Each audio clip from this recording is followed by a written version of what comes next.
பிரியாணினாலே எல்லாருக்குமே ரொம்ப பிடிக்குங்க. அதுவும் அதுலேயும் மட்டன் பிரியாணி எல்லாருக்குமே கொஞ்சம் ஸ்பெஷல் தான். அதை எப்படி ரொம்ப சிம்பிளாக அதே சமயத்தில் டேஸ்டியாக செய்யுதுன்னு பார்க்கலாம்.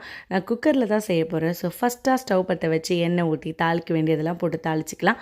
அடுத்ததாக வெங்காயம், பச்சை மிளகாய், இஞ்சி பூண்டு விழுது, கொத்தமல்லி, புதினா, தக்காளி இதெல்லாம் சேர்த்து வதக்க போகிறோம். வதக்கும் போது குக்கரை நம்ம கவர் பண்ணி வதக்கணுன்னா சீக்கிரமாக வதங்கிடும். அது கூட கழுவி வச்சுருக்கிற மட்டனை சேர்த்துட்டு தயிரையும் கொஞ்சம் அதில் சேர்த்து நல்லா வதக்கிக்கலாம். இப்போ நம்ம பிரியாணிக்கு சேர்க்க வேண்டிய மசாலாஸ் எல்லாத்தையும் இதில் சேர்த்துட்டு தண்ணி சேர்த்துக்கலாம். தண்ணி 3 டம்ளர் பாஸ்மதி அரிசிக்கு நான் 4 டம்ளர் தண்ணி சேர்த்துக்க போகிறேன். ஸோ ஃபஸ்ட்டாக ஒரு 1.5 டம்ளர் தண்ணி சேர்த்து 3 விசில் விட்டு எடுத்துகிட்டு திரும்ப ஸ்டவ் பற்ற வச்சு நம்ம அரை மணி நேரம் ஊற வச்ச அரிசியை வாஷ் பண்ணி இதில் சேர்த்துக்கலாம். சேர்த்துட்டு மிச்ச தண்ணியை ஆட் பண்ணி உப்பு தேவைன்னா ஆட் பண்ணிக்கோங்க. ஆட் பண்ணிவிட்டு கொஞ்சமாக நெய் சேர்த்து திரும்ப ஒரு 2 விசில் விட்டு ஆவியெல்லாம் அடங்கினதுக்கப்புறம் ஓப்பன் பண்ணோன்னா ஆவி பறக்க நமக்கு மட்டன் பிரியாணி தாறுமாறாக ரெடி ஆகிடுங்க. இதை அப்படியே வாயில் போட்டு சாப்பிட்டிங்கன்னா இதை விட வேறு என்ன வேணும் ட்ரை பண்ணி பாருங்கள்.